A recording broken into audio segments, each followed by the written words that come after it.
Mwana enkori ne mwana wa mwana wanga. Zina lake ni Neferesi. Ine ndine Mary Elias. Ndi Neferesi ni William. Ne pajambi matenda akudwala mwanayi. Nali matenda sokani wodi saka. Amare chifua.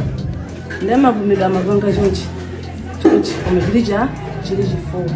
Tidapira kuchipatala. Adanga nana kuri mukadi mulija mulisilunda baba. Mano hayo mweyo madokora na ndadabu mwana ya dadani wodi arada chifua kwa ndo kumwalira. Marenda wasimarenda wali mwananga rani wodi angabirina. Mano nangasi zajirika ndayivomereza. 280 ningatisindukula kwitsa. Ndimene wali siyandani wodi wali siya mwana. Komano nthawi imene yoyo mwana atamwalira mmamwake tidadzapita kumapemphero. Ndeko kumapemphero kuti adakatiuza zizindikiro zine zili zonse zimene zizikachitika. Pamene paja mwana uja tidachokana tidapita ku nyumba uja kufotokozera. Ndodali patsana namba kuti tizimba zimene tiziziona zija. Komana zidadza sokonezeka pa nthawi imene yoyo pazifozana nakuti ena adapita kwa sing'anga zijaso zamira.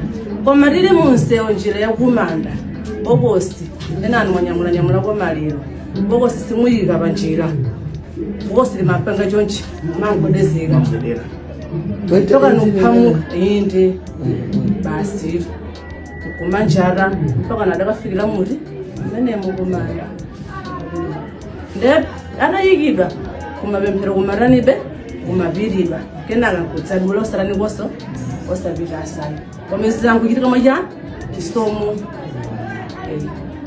lero lichilachitika ndijani kuti kwa kumana naye mwana lero linezo mwandu nenazi au nenawazi nazivera munsewu nawazi yakuno ngomukira kuchalichi ndakuti ayi mwana anodzula ino shamuno lengo nyumbako kwabula nditu munthu timatasaja kana chimwene wanga anayitana inu akufunani kuti kumusiku kwabwera wanthu ndene sindapira naona kuti mwina ndichada kuchaji kuti ndidzaziva muna kuteko tanga ndiuti ndikumenewo koma anthuwo nasi ali kunyumba amene anakumana naye chimene chinachitika kuti amene anakumana naye chitero ndida torineo chinachitika ndija.